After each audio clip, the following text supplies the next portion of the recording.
Assalamualaikum dan salam sejahtera. Saya Fikri Nurwijaya bin Andrew Widoyoko, nombor metrik 2900585, akan menceritakan pengenalan tentang pembangunan organisasi di Majlis Pembenaran Kajang. Pembangunan organisasi OD merupakan proses perubahan terancang yang kritikal bagi Majlis Pembenaran Kajang untuk menangani tekanan seperti tuntutan masyarakat, perubahan persekitaran dan revolusi digital. Diagnosis OD yang menyeluruh berfungsi sebagai asas yang penting untuk mengenal pasti punca sebenar isu prestasi di semua peringkat organisasi untuk mengelakkan intervensi yang tersasar dan membazir sumber. Kertas kerja ini memfokuskan pelaksanaan diagnosis OD di Majlis Pembenaran Kajang dengan meneliti isu dalam 4 domen iaitu strategik, teknostruktural, proses manusia dan pengurusan sumber manusia. Berdasarkan diagnosis ini, cadangan intervensi praktikal akan diajukan untuk transformasi Majlis Pembenaran Kajang menjadi diagnosis organisasi yang lincah, berpusatkan pelanggan dan berprestasi tinggi selaras dengan Pelan Strategik 2021 hingga 2025 dan harapan komuniti. Assalamualaikum. Saya Abbas Ali bin Mira Hussein. Nombor metrik 2900551 akan menerangkan diagnosis dan isu pembangunan organisasi di MPKJ. Diagnosis pembangunan organisasi adalah sebagai langkah awal yang penting bagi MPKJ sebelum pelaksanaan sebarang intervensi perubahan. Ini adalah kerana diagnosis membolehkan pengurusan mengenal pasti sama ada isu seperti aduan awam, kelewatan proses atau prestasi jabatan berpunca daripada faktor manusia, struktur, sistem atau strategi organisasi. Diagnosis mempunyai 3 peringkat. Peringkat pertama adalah diagnosis di peringkat organisasi, di mana MPKJ dapat mengenal pasti ketidakpadanan antara persekitaran luaran dengan reka bentuk dalaman organisasi. Seterusnya, merancang perubahan yang lebih menyeluruh dan strategik. Diagnosis kedua adalah di peringkat kumpulan, di mana MPKJ dapat mengenal pasti keperluan penambahbaikan dari segi penyelarasan tugas, pembangunan pasukan dan pengukuhan norma kerja berpasukan untuk meningkatkan prestasi jabatan. Diagnosis di peringkat individu pula, MPKJ dapat merancang intervensi pembangunan organisasi yang lebih fokus seperti program latihan berdasarkan kompetensi, sistem penilaian prestasi yang jelas dan inisiatif untuk memperkasakan kaki tangan. Terdapat 4 isu utama pembangunan organisasi di MPKJ. Isu yang pertama adalah isu strategik. Di MPKJ, isu strategik yang ketara ialah ketidakselarasan antara perancangan strategik dengan pelaksanaan di peringkat operasi.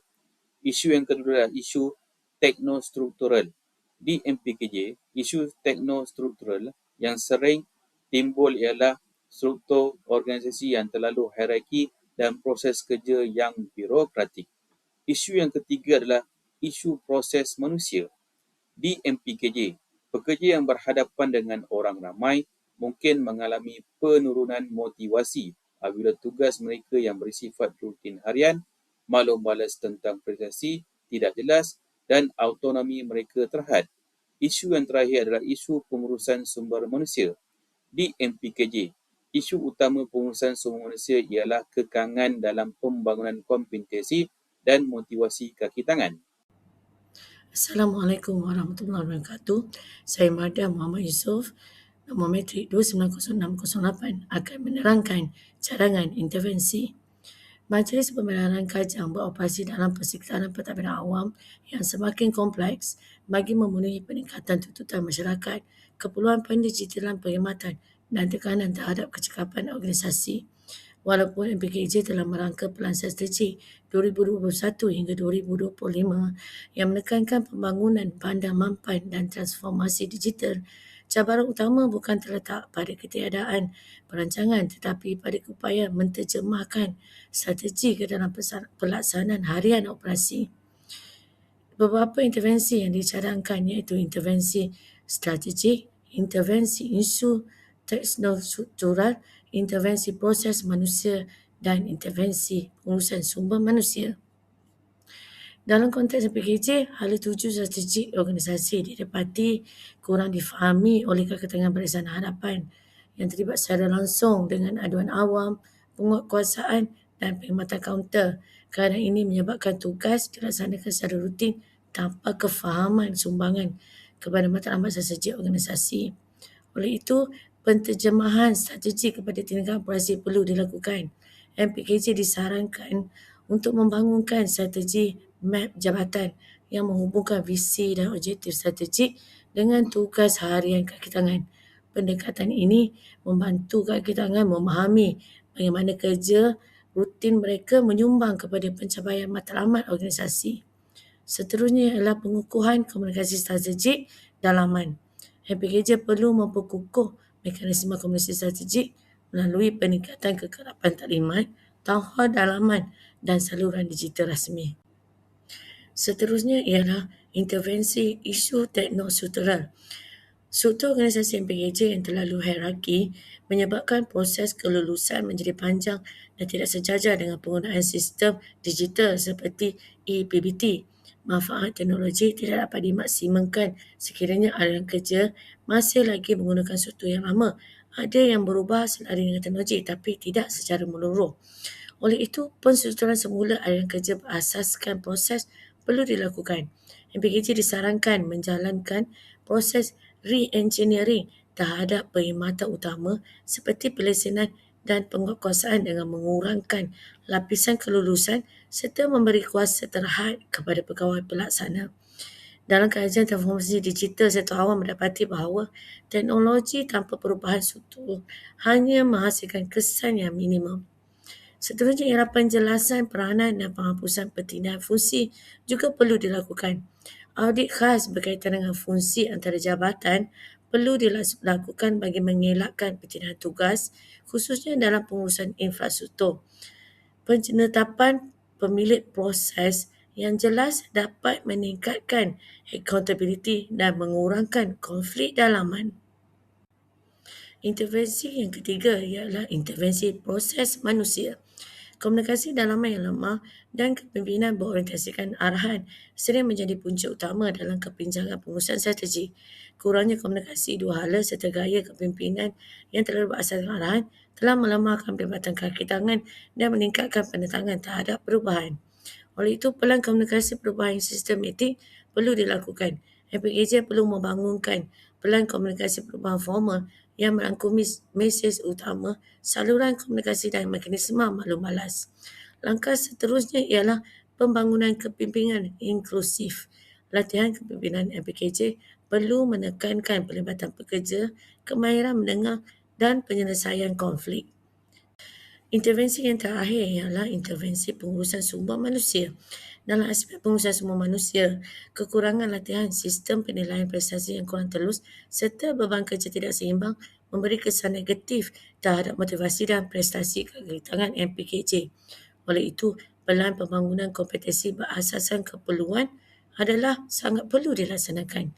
MPKJ disarankan untuk melaksanakan training needs analysis berkala khususnya berkaitan teknologi digital dan pengurusan pelanggan awam. Latihan yang diberikan dalam mempunyai input manfaat yang tinggi dan sesuai dengan peserta. Dan akhir sekali ialah penambahbaikan sistem penilaian prestasi dan pengurusan beban kerja. Sistem penilaian prestasi yang diamalkan oleh MPKJ perlu diselaraskan dengan kompetensi dan beban kerja sebenar jabatan, khususnya Jabatan Barisan Harapan. Terdapat kajian di Malaysia menunjukkan bahawa tekanan kerja mempunyai hubungan signifikan dengan prestasi dan kesejahteraan penjawat awam.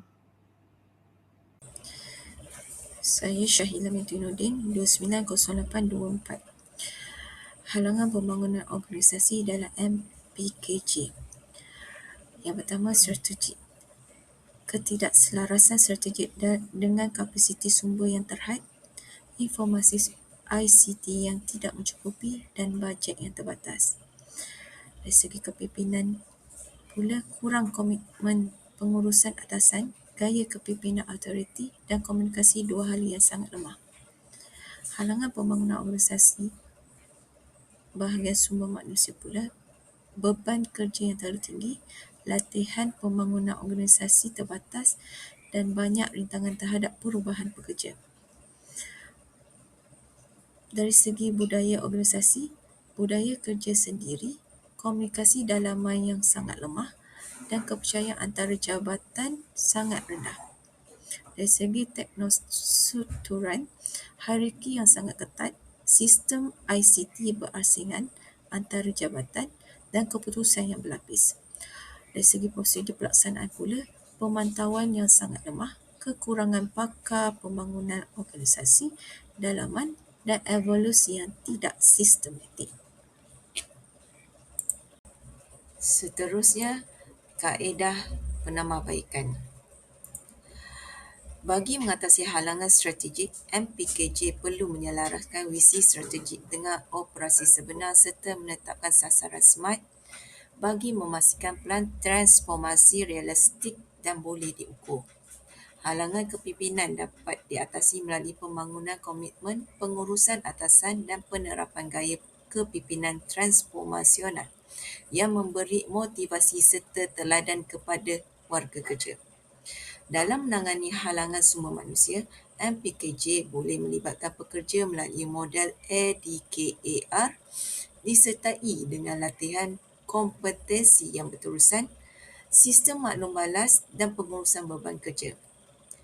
Halangan kontekstual dan budaya kolaboratif merentas jabatan, komunikasi dalaman yang berkesan dan memupuk inovasi dapat meningkatkan keterlibatan dan kepercayaan semua pihak. Bagi halangan teknostrukturan, aliran kerja perlu diperkemaskan dan sistem ICT perlu dipertingkatkan pencapaiannya. Manakala halangan prosedur dan pelaksanaan boleh diatasi melalui sokongan fasilitasi perubahan, sistem pemantauan berterusan dan perancangan sumber daya yang efektif, memastikan perubahan berjalan dengan lancar dan berkesan. Sebagai kesimpulan, diagnosis pembangunan organisasi OD yang komprehensif telah berjaya mengenal pasti punca-punca dasar yang menghalang kecemerlangan Majlis Pembelajaran Kajang MPKJ, isu-isu dalam domen strategik, teknostruktural proses manusia dan pengurusan sumber manusia saling berkait dan memerlukan penyelesaian yang bersepadu. Cadangan intervensi kami menawarkan laluan praktikal kehadapan iaitu menterjemah strategi kepada tindakan, menstruktur semula aliran kerja, mengukuhkan komunikasi dan kepimpinan serta membangunkan kompetensi kaki tangan. Pendekatan ini bersifat manusiawi dan inklusif bagi memastikan komitmen seluruh warga organisasi.